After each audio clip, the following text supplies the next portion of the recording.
Hey, my name is Badass Benny and welcome to my channel. If you're an ace, AMAC, and sex human trafficking survivor, you're in the right place. And it won't cost you a penny to like and subscribe and to share worldwide.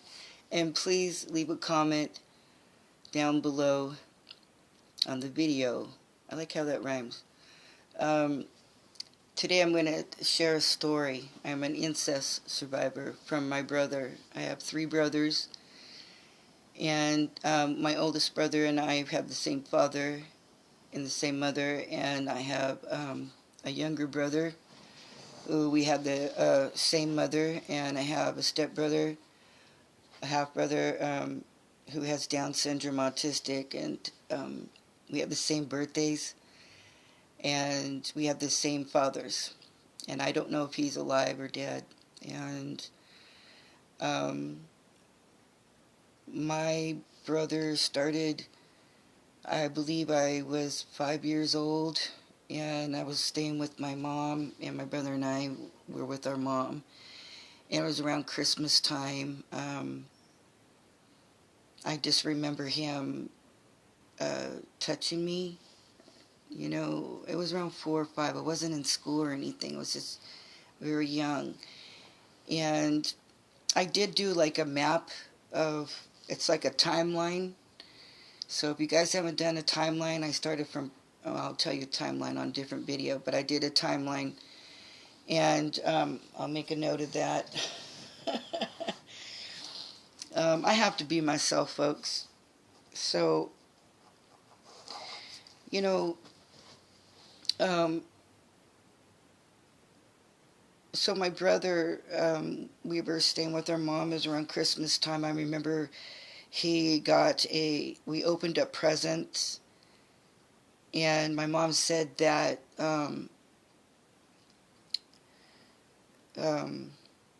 skateboards weren't for girls or something, and I was so upset.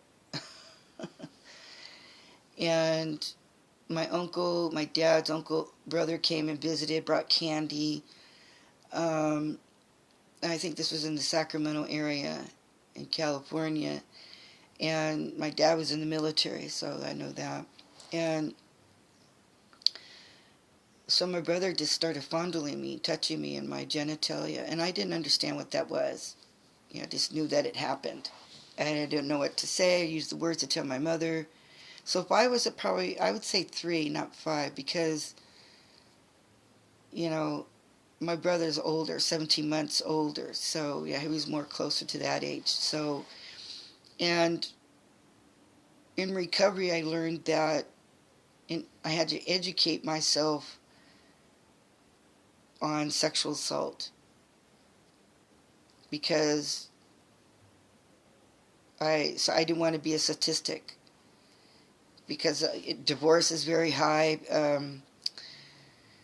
People dying, suicide was high, and sexual assault survivors, drug and alcohol addictions, going out on their partners, their marriage, acting out their stuff. I didn't want to be that. So I worked from 12 years old to I was 48, y'all, and it's a lot of work. And we're worth it. That it happened for me. It doesn't mean that you had to do that for you, but this is my story. And my brother, he lived with my dad, and I lived with my mom. They got a divorce in the early, like 71, 72. And there was some DV there. I do remember something as a small child in diapers, because I can remember flashbacks and things.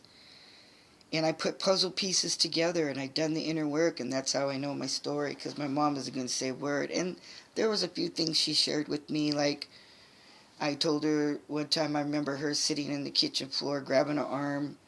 She was crying, and I was in diapers, and I was so worried for her. And she told me later she had broken her arm. My dad had accidentally broken her arm. He was like the 6'5", 250-pound guy, this muscle, this huge, and he just grabbed her, and she said he didn't mean to, but,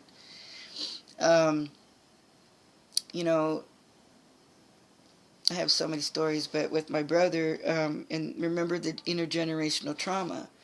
So if my brother's been touched, he's going to take it out on me. the siblings, and that's very common. It doesn't mean that it's okay. Because through the years, my brother did apologize. Excuse me, I'm looking for water. And,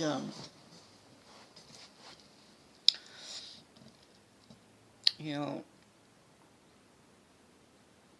even though he apologized more than once and feels bad about it, got clean and sober, and that's when the first time in my 20s when he apologized, and I forgave him. But I remember telling him that if he ever touched my girls, I would hurt him.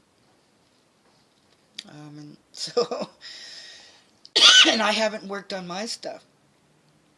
I haven't worked on my SA issues until my 30s. My brother would come for visits from my dad's to my mom's, and that's when he would, try to touch me and start fights with me. I remember we lived down a ranch, and Prune and Wheat Ranch, and he came for a visit, and we were in the middle of the slough, and he was doing this, on my chest, and say uncle, I would not ever say uncle. Oh man, I would not ever give in to my brother to anybody when, I got into fights. My brother and I got in fist fights. And I don't know what brothers did, but, that didn't get in fist fights. And I know sister and brothers get in fist fights. So,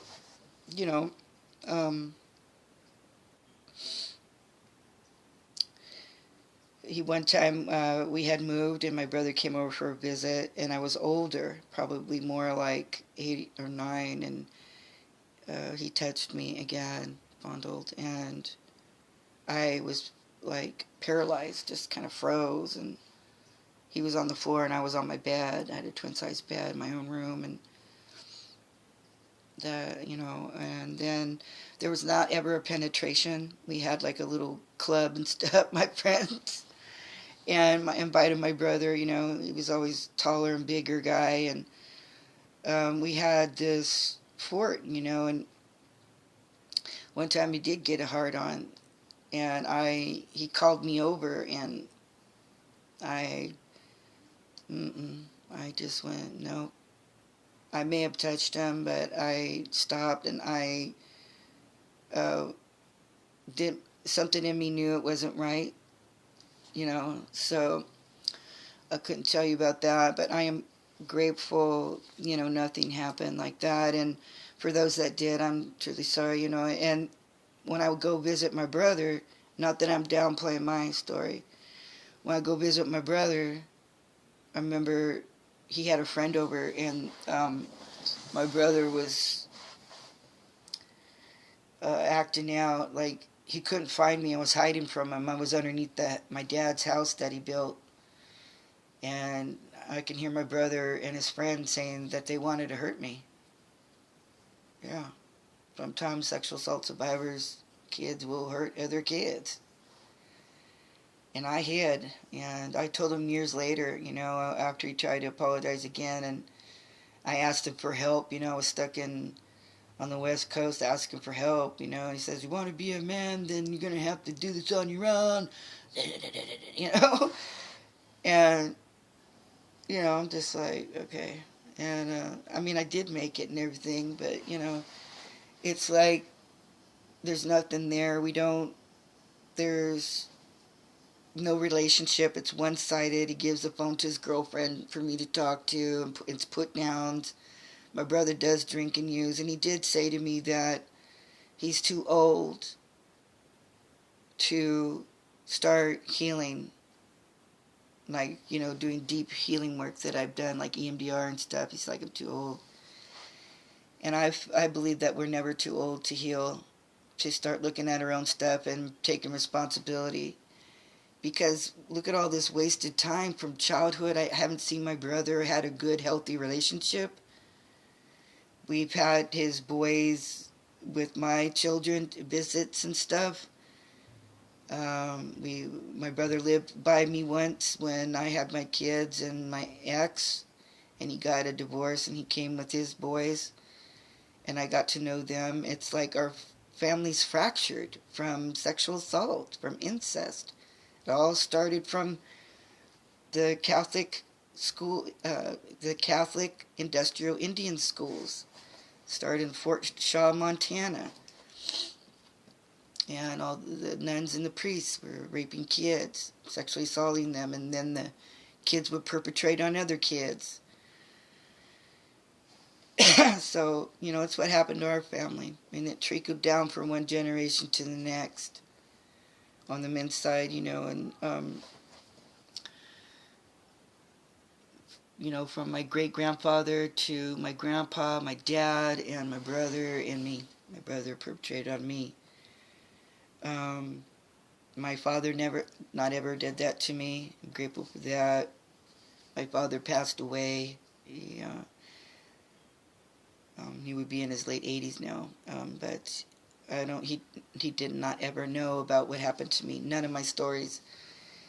I had to raise myself. It's called parentification. I had to raise myself, and my dad was military, rich, middle class, and my mom, we were poor on welfare. So very different lifestyles like that. And I love my brother, but I love him, well, not but I love him from afar, because it's abusive, verbally and emotionally. I did tell him, share some things with him about my journeys, and then he would say, well, you had it harder than me. It was like some kind of competition or something. Like, who had the bigger baby? Who had the biggest baby and how much they weighed, or who had the biggest dick? What? Come on. I'm just... And my brother did wrestling. We were always physical. We were always fighting whenever we saw each other on visits. One time we got in a boxing fight. I punched him. We had boxing gloves on. I punched him so hard he got a bloody nose, and I ran. Came after me. It was like that always. And one time we were in a ravine in Ukiah, California. We were inside of a water ravine, and we have a lot of neglect in our family here. And my brother, we decided we wanted to make a tunnel, like in the side of the ravine. It was dry and everything, and so we started digging and making the hole, and it was my turn. I'm in there digging the hole. I'm in there, and it caves in. Like, my whole body's in there, and I remembered all this dirt's falling down, and I just remember, I had to do EMDR to remember this and why, small spaces bother me, but I worked hard on it and can get in and do an MRI without, high anxiety. And so, yeah, I wanted to know if my brother reached his arm out for me to help me out. I needed to know that. And he did. And sometimes I want to doubt that. It's like, why couldn't he did that as a kid. Why couldn't he help me now as a man, as an adult man? And then he was a Trumpster, and he kept going off on just god-awful things you don't want to know. And I'm just like, I don't know what you're talking about. And this is all hate and bullshit. And we're family, and I feel like I don't have a brother. I don't have a relationship with my brothers because of sexual assault issues. And a lot of abandonment, and I wish we were closer, but we're not. And I accept that. And I forgive him and love him. We confronted and we did all that. Maybe once or twice we talk on the phone. We haven't seen each other since 1995 or 4 maybe. Our father died.